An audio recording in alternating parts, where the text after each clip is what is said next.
Madame la Présidente, Messieurs les juges, après avoir attentivement écouté la présentation du bureau du procureur, un constat général s'impose. La thèse de l'accusation est fondée sur une idée principale qui est la suivante. Les accusations du procureur reposent sur la prétention que l'UPC-RP et les FPLC constituaient fondamentalement un groupe qui avait pour objectif d'expulser de l'Ituri, voire même d'éliminer ceux qui n'appartenaient pas à l'ethnie Emma ou ceux qui n'étaient pas originaires de l'Ituri. C'est là le terrible plan commun qui vous est présenté par le bureau du procureur aujourd'hui. Or, non seulement une telle position ne correspond en rien à la réalité et relève de la pure fabrication, mais elle ne correspond même pas à la preuve du procureur lui-même. Je reviendrai plus tard au cours de ma présentation sur cette thèse qui vous est présentée par le bureau du procureur, mais j'aimerais auparavant formuler quelques observations sur l'évolution procédurale de ce dossier. Ces observations permettront de mettre en lumière les importantes lacunes en matière d'enquête et de divulgation, lesquelles affectent gravement le travail de la défense et l'équité même de la procédure.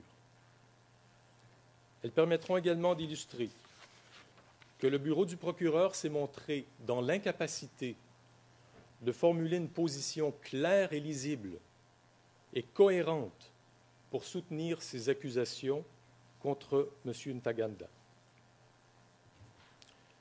Le bureau du procureur a ouvert ses enquêtes sur la situation en République démocratique du Congo au cours de l'année 2004. Il y a donc maintenant près de 10 ans. Au début de l'année 2006, le procureur a demandé et obtenu l'émission d'un premier mandat d'arrêt contre M. Ntaganda pour 3 charges relatives à l'enrôlement, la conscription et l'utilisation au combat d'enfants soldats en Ituri pour une période se situant de juillet 2002 à décembre 2003. Dans ce mandat d'arrêt, un seul mode de responsabilité était envisagé, soit celui du coauteur. Au mois de mars 2012, 6 ans plus tard, le procureur sollicite l'émission d'un second mandat d'arrêt contre M. Ntaganda.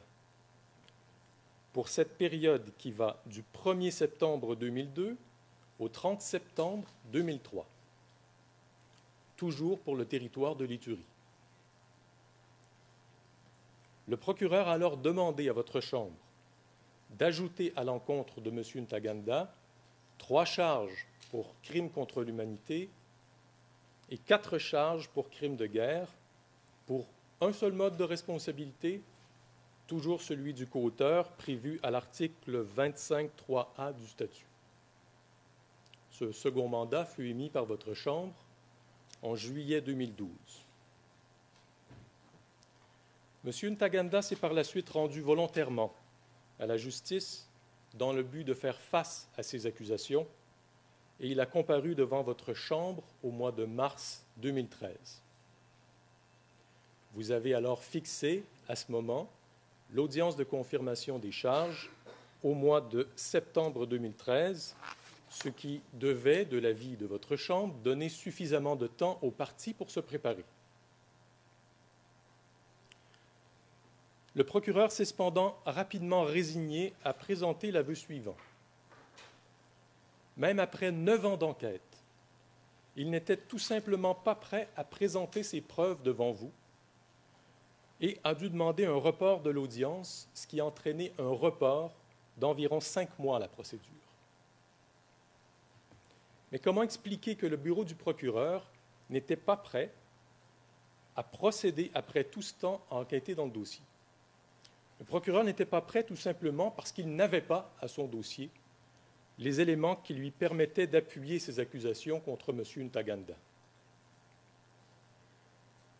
Mais maintenant que M. Ntaganda avait comparu devant votre cour, il fallait bien essayer de trouver les éléments de preuve à charge pour permettre d'appuyer de telles allégations. Lorsqu'il a demandé, en mai 2013, le report de l'audience de confirmation des charges, le procureur n'avait pas simplement pour objectif de peaufiner son dossier ou de peaufiner les éléments de preuve qui étaient déjà en sa possession. La réalité est que le procureur a d'abord demandé l'émission d'un second mandat d'arrêt contre M. Ntaganda, et ce n'est que lorsqu'il fut confronté à la réalité qu'il aurait à prouver ces allégations devant la Chambre qu'il s'est frénétiquement lancé à la recherche d'éléments à charge contre M. Ntaganda. Mais, Madame, Messieurs les juges, le bureau du procureur a fait exactement l'inverse de ce que son devoir lui impose. Le bureau du procureur est d'abord et avant tout investi du devoir de rechercher la vérité en enquêtant tant à décharge qu'à charge. Et les accusations éventuelles ne devraient être que le résultat de ces enquêtes neutres. L'approche du bureau du procureur est cependant tout autre. Lançons d'abord les accusations, nous trouverons bien une façon de les démontrer par la suite. Une telle approche, nous vous soumettons respectueusement, ne correspond pas au devoir du bureau du procureur. Mais examinons ces charges auxquelles doit faire face M. Ntaganda aujourd'hui devant vous. À la date de sa comparution initiale devant cette Chambre, au mois de mars 2013, M. Ntaganda faisait face à 10 charges, soit 7 charges pour crimes de guerre et 3 charges pour crimes contre l'humanité. Et lors de cette première comparution, toujours en mars 2013, le seul mode de responsabilité qui était avancé par le procureur était toujours celui prévu à l'article 25.3a, l'accusation soutenant que la responsabilité de M. Ntaganda était engagée à titre de coauteur. Or, il y a un mois à peine, le procureur déposait son document contenant les charges et informait ainsi la défense pour la toute première fois de l'ajout de 8 nouvelles charges, ainsi que de l'ajout de 6 modes de responsabilité additionnels. En somme, le procureur faisait passer le nombre de charges du simple au double et informait la défense qu'elle devrait maintenant se préparer à faire face à pratiquement tous les modes de responsabilité prévus au statut. Or, encore une fois, comment expliquer qu'après 10 ans passés à enquêter sur la présente affaire, le bureau du procureur en soit venu à attendre au 10 janvier 2014, donc il y a 30 jours avant l'audience de confirmation des charges, pour faire passer le nombre de charges de 10 à 18. Et comment expliquer qu'après toutes ces années à passer à enquêter sur le terrain, qu'il ait attendu à 30 jours de l'ouverture de l'audience de confirmation des charges pour faire passer le nombre de modes de responsabilité de 1 à 7. Une telle façon de procéder ne peut être considérée comme équitable à l'égard de la défense, puisqu'elle prive M. Ntaganda de son droit d'être informé dans le plus court délai de la nature exacte de la cause qui est présentée devant lui. Le statut prévoit cette possibilité pour le procureur de modifier ou de retirer les charges avant l'audience. Il doit toutefois s'assurer, au terme de l'article 61.4, de notifier le suspect dans un délai raisonnable avant cette audience. Tel n'est pas le cas en l'espèce. Par ailleurs, le fait d'indiquer à M. Ntaganda, juste avant l'audience de confirmation des charges, que sa responsabilité pénale serait recherchée sur pratiquement tous les modes de responsabilité prévus au statut équivaut tout simplement à ne pas l'informer du tout. Mais comme si ces ajouts de dernière minute n'étaient pas suffisants, les documents communiqués par le bureau du procureur à la défense au cours des dernières semaines ne peuvent pas lui permettre de comprendre la nature exacte des accusations qui sont portées contre M. Ntaganda. Tout d'abord, le procureur a communiqué à la défense le document contenant les charges le 10 janvier, lequel ne contient absolument aucune référence à la preuve au dossier. Il est vrai que la Chambre a indiqué dans une récente décision que la Chambre n'ordonnait pas au procureur de produire de telles références à la preuve dans son document contenant les charges. Mais nous comprenons toutefois que cette décision était fondée sur l'idée que le bureau du procureur devait, en même temps qu'il remettait à la défense son document contenant les charges, remettre un tableau analytique qui lui permettrait de comprendre exactement la nature des accusations et de chacune des allégations factuelles. Or, ce n'est que le 17 janvier, donc 3 semaines avant l'ouverture de cette audience, que la défense a reçu ce tableau analytique final du bureau du procureur, lequel fait plus de 1200 pages de référence à la preuve. Or, ce document est à toute fin pratique inutilisable pour la défense. Tout d'abord en raison de son volume même.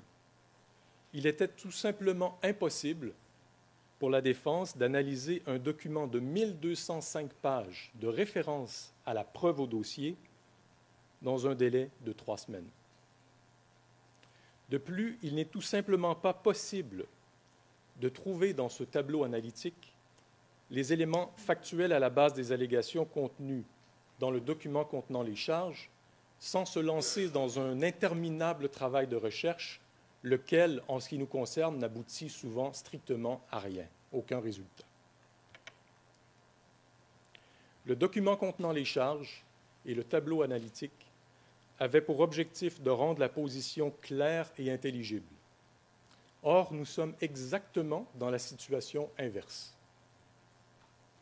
Le document contenant les charges et le tableau n'ont pas de lien clair entre eux et n'ont pas la même structure. Le résultat est donc tout simplement inutilisable pour nous, particulièrement dans des délais aussi courts. Dans le cadre de l'audience de confirmation des charges, le procureur a le devoir d'apporter des éléments concrets et tangibles montrant une direction claire dans le raisonnement supportant des allégations spécifiques. Le document transmis par le bureau du procureur montre toutefois qu'il n'a lui-même même pas une idée claire de ce qu'il souhaite reprocher à M. Ntaganda. Mesdames, Messieurs les juges, le fait de tirer à l'aveugle dans toutes les directions, dans l'espoir de toucher quelque chose, ne correspond pas aux objectifs d'une procédure judiciaire équitable. La défense ne peut non plus passer sous silence le fait qu'un nombre extrêmement élevé d'éléments nécessaires à la préparation de la défense furent divulgués beaucoup trop tard pour être valablement utilisés ou exploités par la défense. Au cours des toutes dernières semaines, soit depuis le 10 janvier dernier, au même moment où elle recevait le document contenant les charges et le tableau analytique, la défense a reçu communication de 1557 éléments de preuve visés par la règle 77, c'est-à-dire des éléments nécessaires à la préparation de la défense. Pour vous donner un ordre de grandeur, 1557 documents, cela représente près du quart du nombre total de documents divulgués à la défense dans ce dossier. Et ces 1557 éléments totalisent 11 692 pages et 45 heures de visionnement vidéo. Tout ça nous est donné moins de 30 jours avant la présente audience de confirmation des charges. Et je souligne, même si le procureur est en possession de ces éléments, de la très vaste majorité de ces éléments, depuis plusieurs années. Mais le processus n'est toujours pas terminé, puisque vendredi dernier, la défense recevait communication de 27 documents que le procureur considère nécessaires à la préparation de la défense. Sur ces documents, environ une douzaine de déclarations de témoins. Le procureur était en possession de 25 de ces 27 documents depuis plusieurs années, mais il a attendu au 28 janvier 2014 pour vous demander d'expurger certaines parties de ces documents et en permettre la divulgation. Ce processus de divulgation apparemment sans fin est de nature à causer un préjudice à la défense. Comment pouvons-nous véritablement prendre connaissance de tous ces nouveaux éléments, en discuter avec notre client, M. Ntaganda, au centre de détention? La défense doit disposer de la possibilité de vérifier la valeur et l'authenticité de ces documents. Elle dispose, au terme de l'article 61.6 du statut, non pas simplement le droit de contester les charges, elle dispose également le droit de présenter elle-même de la preuve. Or, si on lui remet tous ces éléments, des 10 000 pages de documents 30 jours avant l'audience de confirmation des charges, comment pouvons-nous possiblement exploiter un tel matériel? Cette tâche s'avère impossible. Je ne peux m'empêcher de souligner, je ne conteste pas la demande qui a été présentée par ma consoeur et vous avez rendu une décision là-dessus, mais illustrons. Nous avons demandé à votre Chambre de déclarer inadmissibles 237 documents. Le procureur estime que cette requête lui demande beaucoup de travail et vous a demandé 21 jours pour y répondre. Peut-être que nous pourrions avoir à l'esprit cette demande du bureau du procureur lorsque vous reverrez les chiffres que je viens de vous avancer. Le manque de préparation du bureau du procureur a déjà entraîné des retards importants à la présente procédure. Et malgré tout le temps dont il a disposé, il est toujours, comme je l'ai mentionné, incapable de formuler une position claire et précise dans ses accusations. Dans le cadre de nos présentations, nous vous démontrerons que les allégations avancées sont non seulement imprécises, elles ne sont tout simplement pas fondées. Nous traiterons de l'absence de vérification, les plus élémentaires à l'égard de certains éléments de preuve, et même de l'ingérence d'intermédiaires dans les enquêtes du bureau du procureur. Nous formulerons également des observations à l'égard des crimes spécifiques qui lui sont aujourd'hui reprochés et sur les absences de précision que j'ai déjà soulevées. Nous reviendrons sur tout cela lors de nos présentations, mais aujourd'hui, il y a un point sur lequel j'aimerais faire des observations, c'est sur ce thème transversal que j'ai évoqué au tout début de ma présentation. C'est celui sur lequel la thèse du procureur repose essentiellement sur l'idée que les FPLC et l'UPC-RP constituaient un groupe de MA qui, dans son désir de débarrasser l'Ituri des non-MA ou non-originaires, s'est lancé dans des attaques systématiques contre la population civile afin de chasser ou d'éliminer les non-MA ou les non-originaires. La position du procureur repose non seulement sur des bases fausses, mais elle est totalement contredite par ses propres éléments de preuve. Tout d'abord, quelles étaient précisément les ethnies visées? Nous avons entendu aujourd'hui les Lendu et les Ngiti, mais il y a environ une quinzaine d'ethnies présentes en Ituri.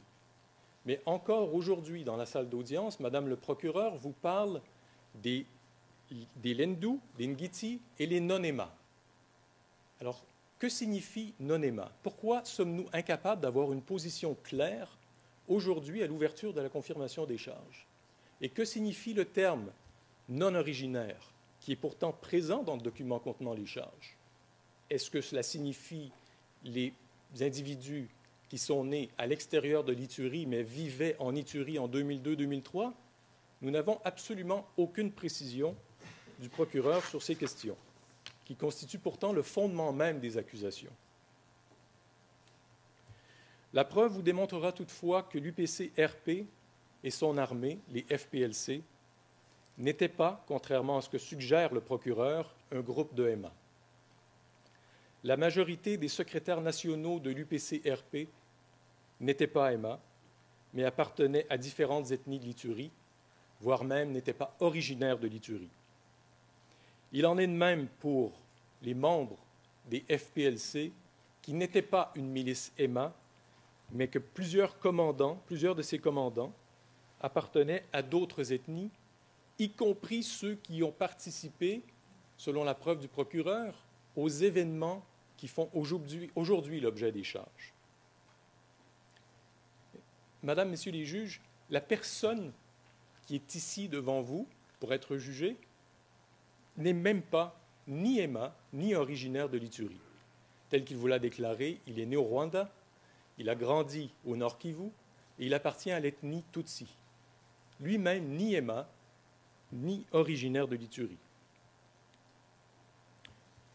La preuve vous permettra également de constater que l'UPC-RP et les FPLC n'avaient pas pour objectif de s'en prendre aux non-Emma, mais bien au contraire d'assurer la protection de toute la population, toute ethnie confondue.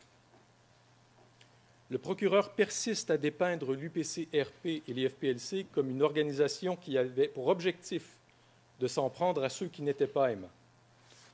Nous comptons vous démontrer au cours de l'audience que la preuve au dossier, y compris la preuve du procureur, contredit cette thèse et la prive de tout fondement.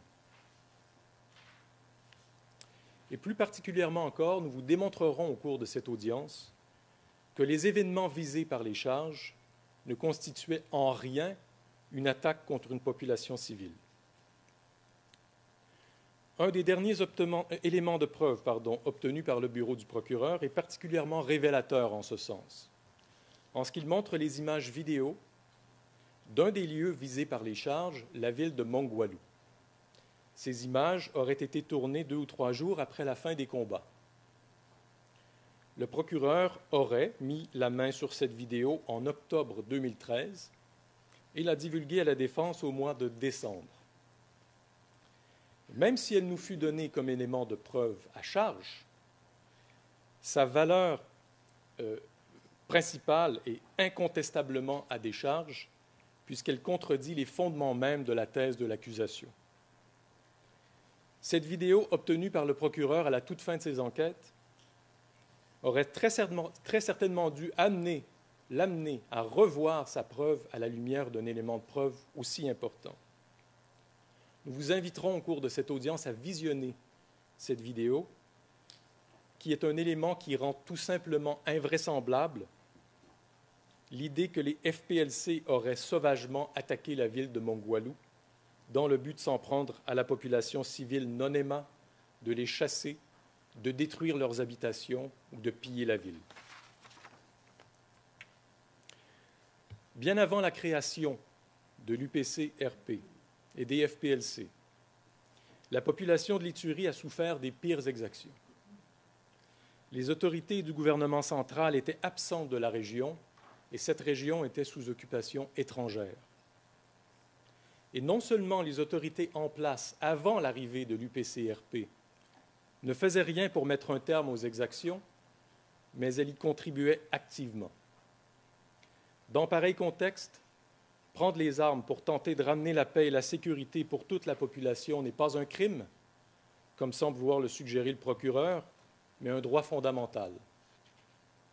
Le but de l'UPC-RP et de son armée, les FPLC, n'était pas de diviser, mais de travailler pour toute la population de l'Ituri, toutes ethnies confondues, et essayer de au moins ramener un peu de paix et de sécurité dans la région. Cette région qui était totalement laissée à son sort. M. Ntaganda choisit de comparaître devant vous puisqu'il a confiance dans le processus judiciaire. Il est confiant que votre Chambre saura voir au-delà de la caricature qui vous est présentée par le bureau du procureur. L'image que cherche à projeter le bureau du procureur ne correspond en rien ni à l'individu qui se présente devant vous aujourd'hui, ni à son vécu, ni même aux objectifs du mouvement auquel il faisait partie. Le procureur a débuté sa présentation aujourd'hui en vous présentant M. Ntaganda comme étant le Terminator. Nous pouvons peut-être nous attendre à cela de la part de la presse à sensation, mais le procureur ne fait pas honneur à ses hautes fonctions judiciaires en ayant recours à de tels procédés pour appuyer ses accusations. En somme, Madame, Messieurs les juges, nous demeurons confiants qu'à l'issue de cette audience de confirmation des charges, la Chambre sera en mesure de constater que les éléments de preuve au dossier ne permettent tout simplement pas de soutenir la thèse qui est avancée par le bureau du procureur. Je vous remercie.